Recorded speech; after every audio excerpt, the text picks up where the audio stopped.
Cinema आज लेकर आया हूं वो कहानी जिसे सुनकर हर बार हम सभी के दिलों में एक ही भावना आती है, जुबां पे एक ही बात आती है, सारे जहां से अच्छा हिंदुस्तान हमारा, हम बुलबुले हैं इसकी ये गुलिस्तान हमारा।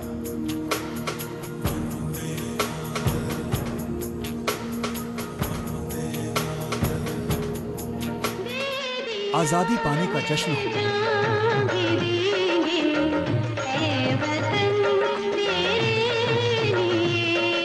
या आजादी के लिए उठती आवाजें,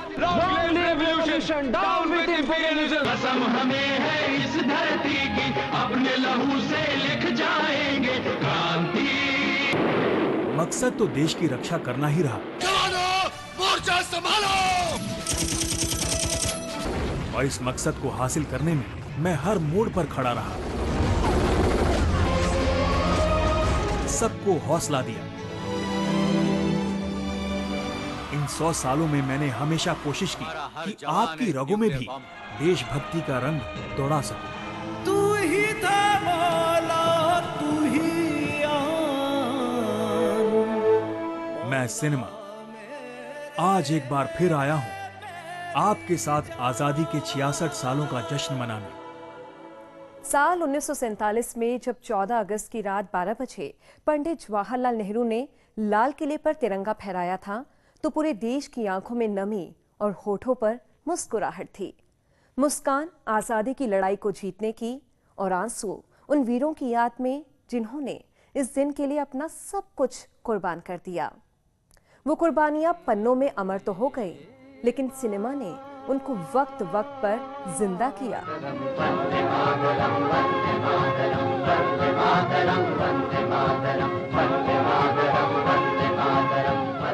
आजादी की जंग में शामिल जिस वीर पर सबसे ज्यादा फिल्में बनी वो थे शहीद भगत सिंह।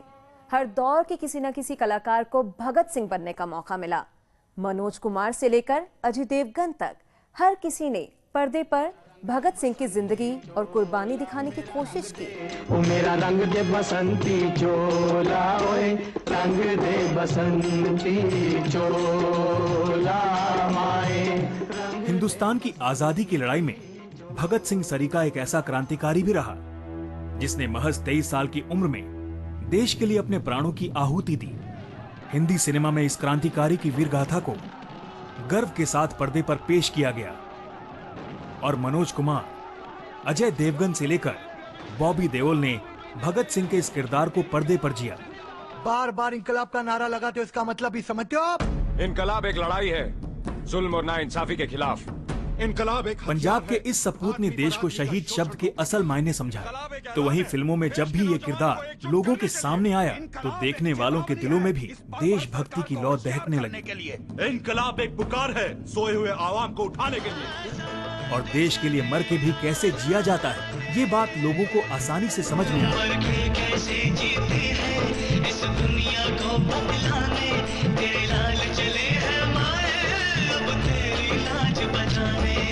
भगत सिंह के जोश के अलावा सिनेमा ने हमें आजादी से जुड़ी कई और वीरों की दास्तान सुनाई।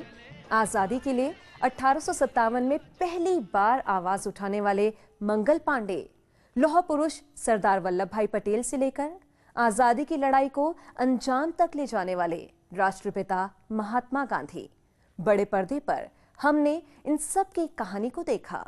To gain independence, we must prove worthy of it. There must be Hindu, Muslim unity always.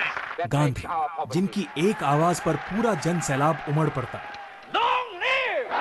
वो गांधी जिनके हौसले पर करोड़ों हिंदुस्तानियों की आंखें आजादी के सपने बुन रही थी।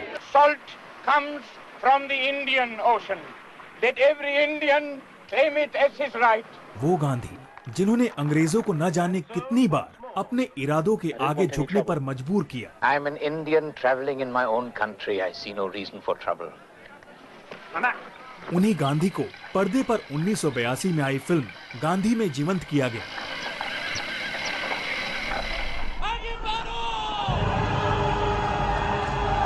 उत्तर प्रदेश के गोरखपुर के गांव में एक क्रांतिकारी का जन्म हुआ, मंगल पांडे। 18 साल की उम्र में ईस्ट इंडिया कंपनी की आर्मी में सिपाही बने और उस सिपाही का एक क्रांतिकारी बन 1857 की लड़ाई में योगदान को केतन मेहता ने अपनी film Mangal Pandey the rising में दिखाया। से चला है ये बागी, जो भी देखे वो शीश निभाए, अपने होठों पे है आज भी वो नारा आजादी का ही सजाए। मंगल पांडे को अपने जाबाजी का तोहफा मौत के रूप में मिला था।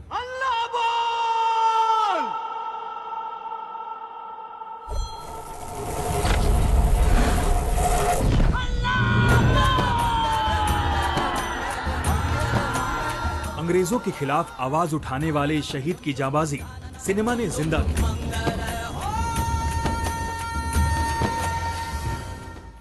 एक पाकिस्तान मांगने से क्या हुआ, उसका नतीजा आप लोग नहीं देख रहे?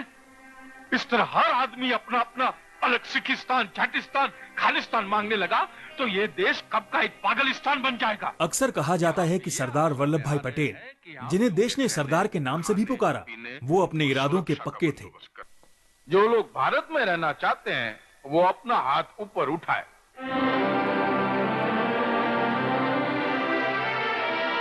मैं आप लोगों को विश्वास दिलाता हूं कि आपके निर्णय को कोई नहीं बदल सकता। राजनीतिक मामलों में उनकी समझ कमाल की थी। मंगल पांडे से 12 साल पहले डायरेक्टर केतन मेहता ने सरदार वल्लभ भाई पटेल की कहानी पर भी फिल्म बनाई थी।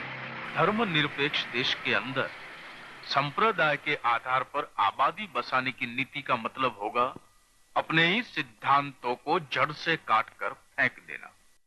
सरदार की भूमिका में थे एक्टर परेश रावल और उनका साथ दिया था अन्नू कपूर और बेंजामिन फ्रैंकलिन जैसे कलाकारों ने। कश्मीर बचाना है हर हाल में, किसी भी कीमत पर। आजादी के नायकों की कहानी से अलग देश के लिए संदेश देती फिल्में भी खूब बनी। भगत सिंह के जोश, उनके गीत के बोल को लेकर एक डायरेक्टर ने फिल्म बनाई। आज की यूथ के नजरिए से देशभक्ति को बड़े पर्दे पर दिखाने की ये कोशिश पूरी तरह सफल रही और नौजवान इस बसंती रंग में रंगे नजर आए।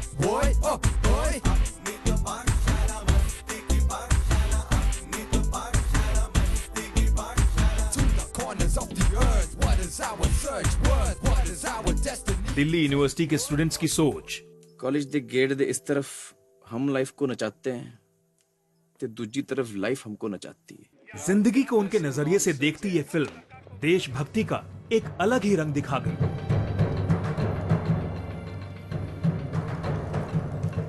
Bhagat Singh, Chandrashekhar Azad, Ashfaq Ulla Khan, Rajguru and Durga Babi. They were sitting right there in front of me. Bhagat Singh और उनके दोस्तों की कहानी के साथ चलती आज की जनरेशन की कहानी। जो लोग ऊंचा सुनते हैं ना, उनको धमाके की जरूरत होती है। और अंत में उन कहानियों का एक हो जाना। खींच कर लाई है सबको कत्ल होने की उम्मीद, आशिकों का आज जमखट्टू जाए कातिल में है, देखना है जोर कितना बाजुए कातिल में है। एक तरफ आजादी की लड़ाई में नौजवानों का योगदान, It's time. तो दूसरी तरफ आज के नौजवानों का भ्रष्टाचार के खिलाफ लड़ाई में शहीद होना।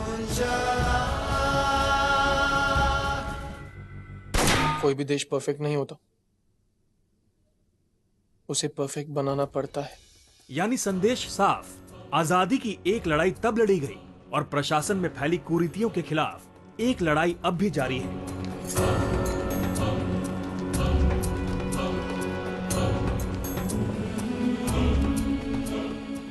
ये जो देश है तेरा, स्वदेश है तेरा, तुझे है पुकारा। अपने हुनर को विदेश में बेचकर आप पैसा तो कमा सकते हैं, पर क्या अपने हुनर के जरिए देश के लिए कुछ कर गुजर रहे हैं?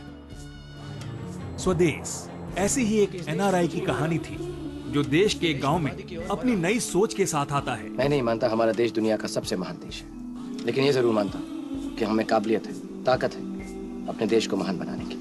ऐसी सोच जो उस गांव की शक्ल बदल सकती है।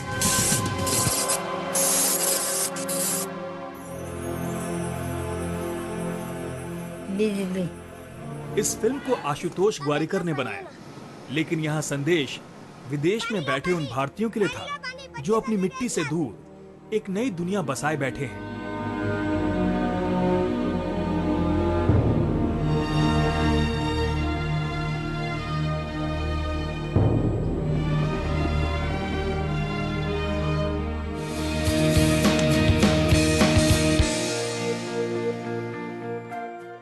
मंगल पांडे पहली ऐसी हिंदी फिल्म रही जिसे लोकार्नो फिल्म फेस्टिवल में दिखाया गया था। इस फिल्म के डायरेक्टर केतन मेहता इस फिल्म को 1988 में अमिताभ बच्चन के साथ बनाना चाहते थे, लेकिन किसी वजह से ये फिल्म नहीं बन पाई। और फिर 2005 में जब ये फिल्म बनी तो फिल्म में आमिर खान को मंगल पांडे के रोल के लिए चुना गया। स्वदेश हिंदी सिनेमा की पहली ऐसी फिल्म है जिसे नासा रिसर्च सेंटर के अंदर फिल्माया गया है। इतना ही नहीं, फिल्म में जीपीएम नाम के जिस प्रोजेक्ट पर शाहरुख खान को काम करते हुए दिखाया गया है वो भी एक रियल प्रोजेक्ट था।